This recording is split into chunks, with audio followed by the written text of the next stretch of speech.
Welcome to the Deep Dive. Today, we're diving into a morning routine Okay. that can seriously boost your English fluency. All right. We're talking about going from intermediate to advanced, and get this, the whole thing takes just 30 minutes. It's true. This routine is designed to be something you can fit into your day consistently. Yeah, And that consistency is key because it's all about right. activating the English-speaking part of your brain early on. Right. It's not just about cramming vocabulary. Yeah. It's about training your brain to think in English. Yes. And the way we do that is through 4 key components: writing, input, research, and then application. Each step builds on the last, creating this kind of chain reaction in your brain that makes learning feel surprisingly natural. Okay, so part 1, where the magic starts, the 5-minute writing session. Right. What's fascinating to me is that it's not about writing some elaborate essay or anything. No. The instruction is simply to write about your plans for the day. It's about getting those mental gears turning in English first thing. Yeah. You know, I've always been fascinated by the concept of a linguistic warm-up. Mm-hmm. This writing session is exactly that. Okay. It's like stretching before a workout, but for your language skills. I love that analogy. And I have to admit, when I first saw this routine, Yeah. I thought, 5 minutes, how much can that really do? Right. But then I remembered something you told me about the power of microhabits. Exactly. It's not about the intensity, it's about the consistency. Okay. 5 minutes every day, over time, adds up to significant change in your brain. Wow. You're building neural pathways, Mhm. making those connections stronger with each writing session. Plus, there's this rule, no erasing, just keep writing. Right. Honestly, at first that sounded kind of stressful to me. I understand that. We're so used to striking for perfection, especially when it comes to language. Yeah. But here, the focus is on fluency, Okay. not flawless grammar. Yeah. It's like practicing a speech. You wouldn't stop and edit every single word while you're rehearsing. That makes so much sense. It's about getting comfortable with the flow of the language, letting the thoughts come out naturally. Yes. Have you ever tried anything like this? You know, I used to keep a dream journal in English. Okay. It was messy, full of grammatical errors, I, but it helped me get those thoughts flowing without that inner critic judging every sentence. that's brilliant. So for our listeners, if you've never tried journaling in English, this is your chance. Absolutely. Remember, no one's grading you. Oop. It's just you and the page, and the goal is simply to get your brain thinking in English from the moment you wake up. It's about setting the stage for the rest of your day, telling your brain, okay, we're in English mode now. All right, so we've warmed up our brains, ready to dive into the world of English.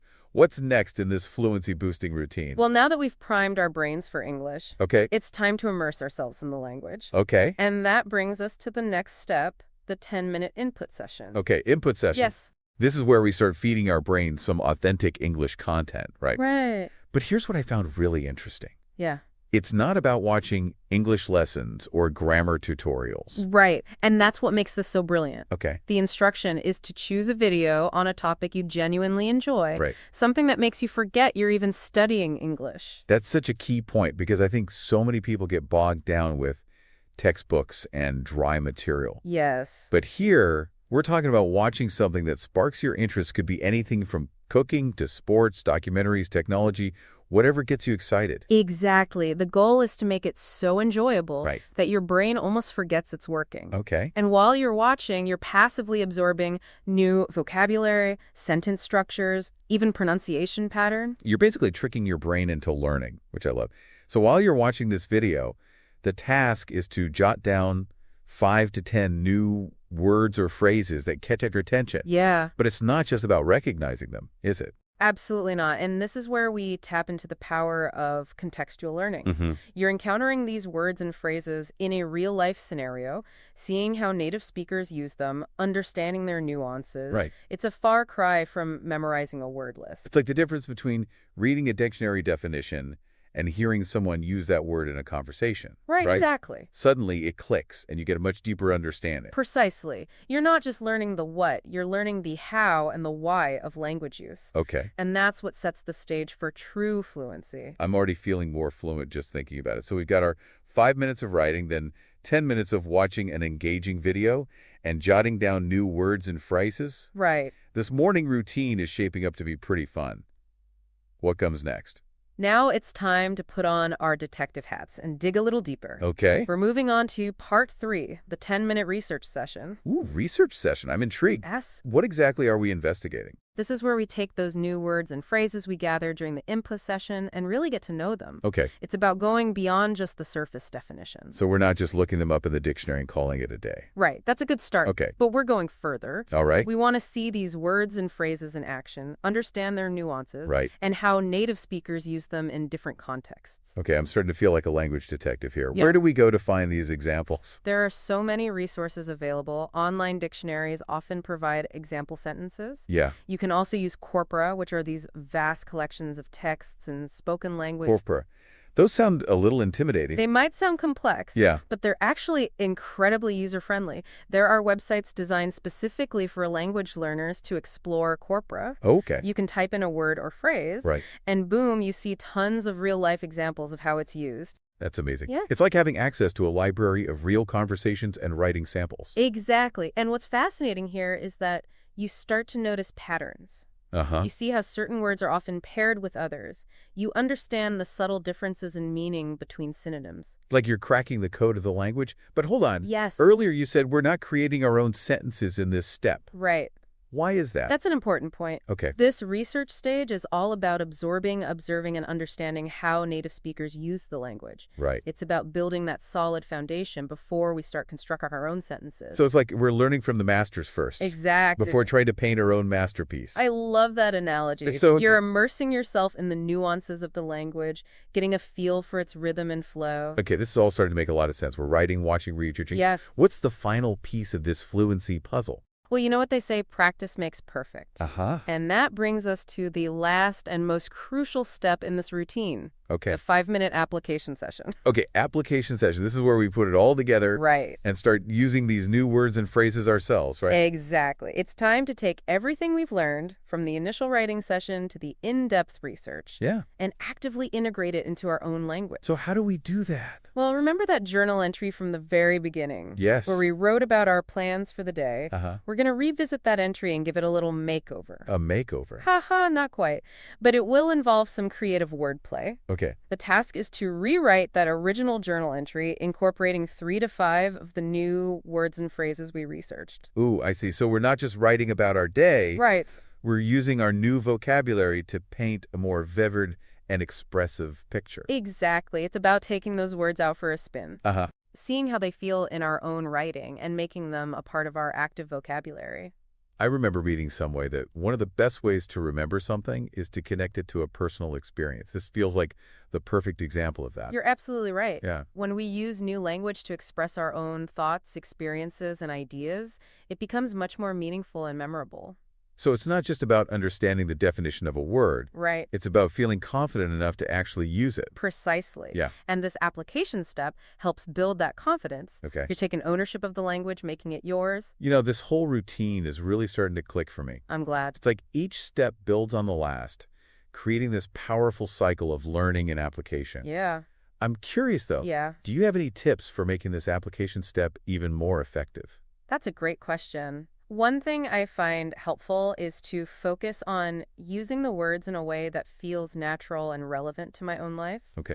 It's not about forcing them in or trying to sound overly academic. So if my journal entry is about grabbing a coffee before work, Yeah. I don't need to suddenly start talking about existentialism or quantum physics. Exactly. It's about finding those subtle opportunities to weave in your new vocabulary in a way that feels authentic to you. I love that. So if we're keeping it real, Yeah. maybe instead of saying, I had a busy morning, Yeah. I could say, I had a hectic morning. Right. If hectic was one of the words I learned during my research session. Perfect example. Okay, cool. And by doing that, you're not just using the word, you're connecting it to a real memory, Uh-huh. a lived experience. Right. And that makes all the difference when it comes to retaining new vocabulary. This whole approach feels so much more engaging than traditional language learning methods. Absolutely. I'm already excited to try it out myself. I'm glad to hear that. It's a routine that's designed to be enjoyable, manageable, and most importantly, effective. Yeah.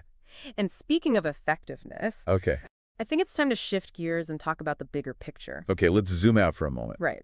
What does this all mean for our listeners? Yes. Those who are eager to take their English fluency to the next level. Well, for anyone out there who's feeling stuck at that intermediate stage, Yeah. this routine is like a roadmap to fluency. Right. It's about taking small, Yeah. consistent steps that add up to big results over time. And what I love about it is that it's not just about learning, it's about application. Yeah, You're not just memorizing words, you're putting them into practice in a way that feels relevant to your own life.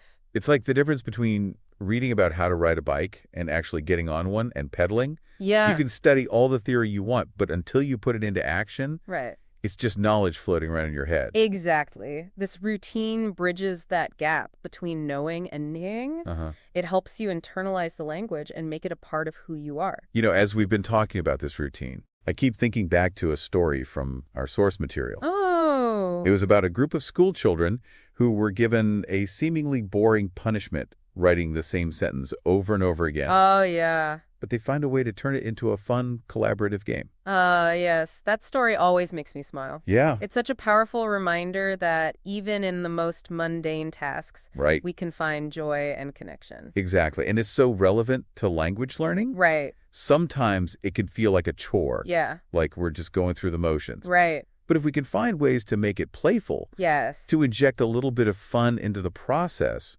it becomes so much more enjoyable and effective. It's about shifting our mindset. Instead of seeing it as a chore, Yeah, we can approach it as an opportunity for creativity, exploration, and even playfulness. and I think that's the biggest takeaway from this whole deep dive. Yeah. Learning English shouldn't feel like a burden. No. It should be an adventure, a journey of discovery, It's a chance to connect with new people and ideas. about embracing the process, the ups and downs, Right. the moments of frustration, and the moments of triumph. Yeah. And sometimes it's about finding those little sparks of joy that make the whole journey worthwhile. So to all our listeners out there, as you embark on your English learning journey, Okay. remember this, find ways to make it enjoyable. Excellent. Experiment with different approaches. Uh-huh. Don't be afraid to make mistakes. Right. And most importantly, never lose sight of the joy of learning. And who knows, maybe you'll even find yourself laughing along the way as you turn those lines into a fun and memorable experience, just like those kids in the story. That's it for today's deep dive. Okay. We hope you've enjoyed exploring this unique morning routine with us, and we encourage you to give it a try. Absolutely. Until next time, happy learning.